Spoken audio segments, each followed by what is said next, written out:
Hey yo, what is going on, viewers of the Tuber? If you don't know by now, my name is Tyler and I'm the host of the channel that, just like Taika Waititi, after winning an Oscar, uses his time in the spotlight for the important things. With the upcoming Writers Guild talks, I was just curious, what are some of the needs that you believe that writers should be asking for in the next round of talks with producers?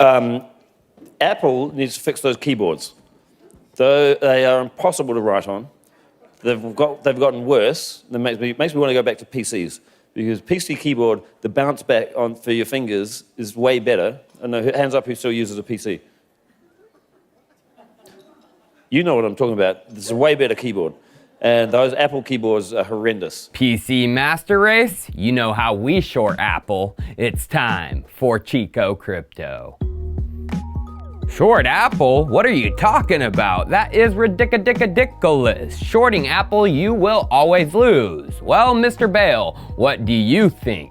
Based on prevailing sentiment of the market, banks, and popular culture, yes, it's a foolish investment, but everyone's wrong. That's a good one.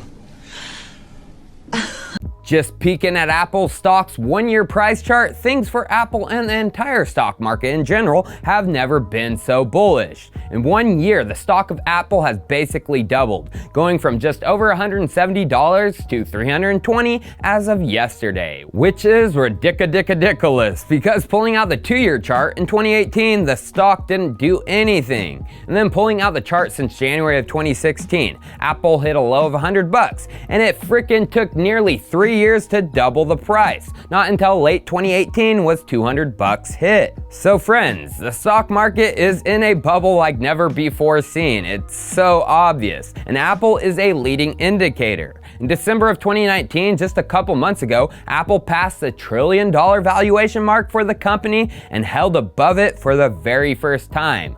Literally in just a couple weeks, Apple passed the $1.3 trillion mark in late December. And now just a couple weeks ago, analysts were pushing that Apple would hit $2 trillion before the end of 2020. The ramp up of Apple is crazy, as to double its market cap, it takes double the amount of liquidity. It took years from 2016 to 2019 to accomplish this, but now in 2020, it will accomplish this in less than a year? Something isn't right, especially when you dig down into the fundamentals of Apple, including their supply chain. Yes, you should know that the virus spread is turning into a pandemic, which will spread globally. China is ground zero for the viral epidemic, and because of the deadly and contagious factors, factories and operations are closed. We all know Foxconn, Apple's supplier for their consumer electronics. Well, one of the biggest plants is banned from opening, and the other would resume production, but with only 10% of the workforce. The Foxconn plant that is reopening, based in Zhengzhou of the Henan province. Checking out this interactive map, we can see that Wuhan in the Hubei province is the epicenter. And looky, right above it is the Henan province and Zhengzhou. And guess what? A new hospital is being built, an infectious disease one, and no other than Zhengzhou. Why in the bejesus are they putting people back to work when the spread isn't showing no signs of slowing down?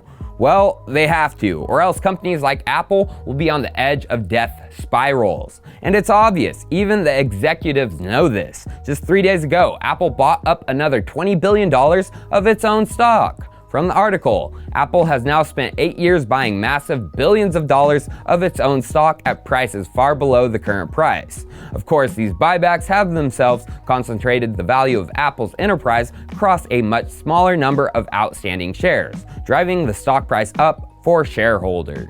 Makes so much sense. Your company and stock is doing so good, you need to be the largest single purchaser of that stock. So the Apple company and execs are sitting on a fatty pile of Apple stock. They are the whales, the top of the pyramid, you could say. Who sells first? Who sells the top?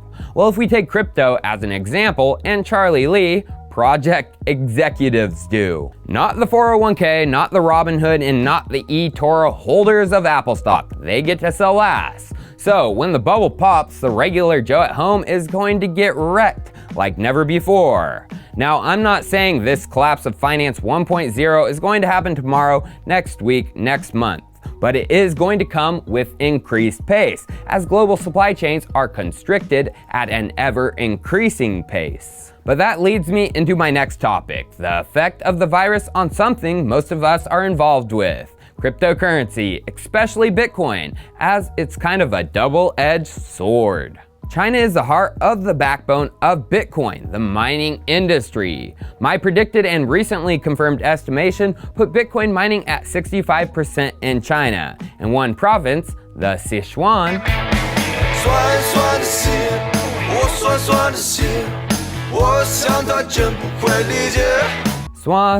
switch. Yes, besides good chicken, that province controls 54% of Bitcoin mining, while the rest of China only controls 11%. And looking back at that interactive coronavirus map, Sichuan, with its biggest city, Chengdu, are infected and they have been preparing for it to reach the province, an academic paper written only last week. Novel coronavirus infection during the 2019-2020 epidemic, preparing intensive care units, the experience in Sichuan province, China. Then, just the day before this paper was released, CEO of BTC.TOP, a major mining pool in China, posted this on Weibo. Translating it, epidemic prevention in some places is already a mess. The police came to force all the mining authorities and said that they would not resume work. The problem is we haven't stopped work. Where did we return to work? Maintenance personnel have lived in the mine since the Spring Festival. There are no new arrivals. It is understandable to take a regular temperature measurement, roll call, and strictly prohibit going out. But what are the benefits of mining machinery for epidemic prevention? With a short clip of the police stopping their operation. Well, going to Internet Archive and checking out BTC.TOP's percent of the hash rate before this mess, their pool had over 4,200 petahashes of power, which was 4.18% of the network share. And as of yesterday, BTC.TOP has shrunk to 2,848 petahashes and 2.62% of the total network share. Yikes. So it's obvious some of their Chinese mines have been forced offline due to the epidemic. Total pooled hash rate dropped by 32%. This is something we should be worried about in the industry, especially industry-wide, since it will have an effect on global finance and supply chains in Finance 1.0. Well, yes and no. Let me explain. Let's begin with the bad. The entire supply chain of the Bitcoin mining equipment industry is confined to China. Major miner suppliers, eBang, Bitmain, and Canon all have their factories in China. The chip maker for these miners, TSMC, is located and has all its factories in China. Just like the factories for making an iPhone, factories for making these miners and chips will be shut down. Is that good? No. Bitmain will not be able to fulfill future orders of their newest machines. And those massive ant boxes. Massive boxes filled with their machines? Not happening if someone wants to fill them with S17s. So the longer this goes on, the worse it gets for the mining manufacturing side of things. But this isn't all doom and gloom. The good? Well, it opens the doors to other companies who are looking to make moves into the space and release China's chokehold. Samsung announced last summer they were in the process of manufacturing 3nm and 5nm Bitcoin mining chips, even more powerful than the ones in Bitmain's newest miners. Like I mentioned, China has over 65% of the BTC mining network. BTC.TOP and its closures is just the beginning of a snowfall of Chinese mine closures. Why is this good?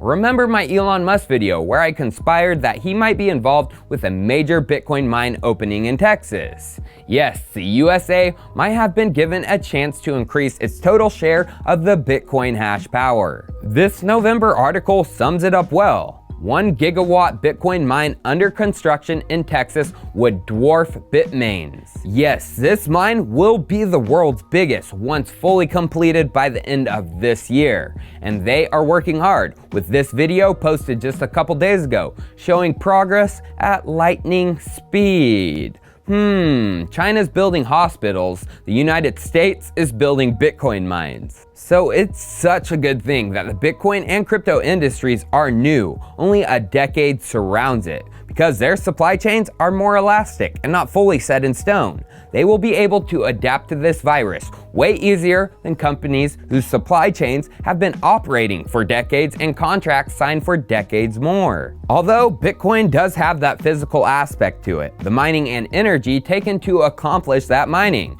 and this could be a blessing for Ethereum as it moves to proof of stake, as it's a fully digital protocol that doesn't rely on a physical supply chain like Bitcoin mining. All I gotta say is 2020 is going to be such a whirlwind for Finance 1.0, Bitcoin and Ethereum. Are you ready?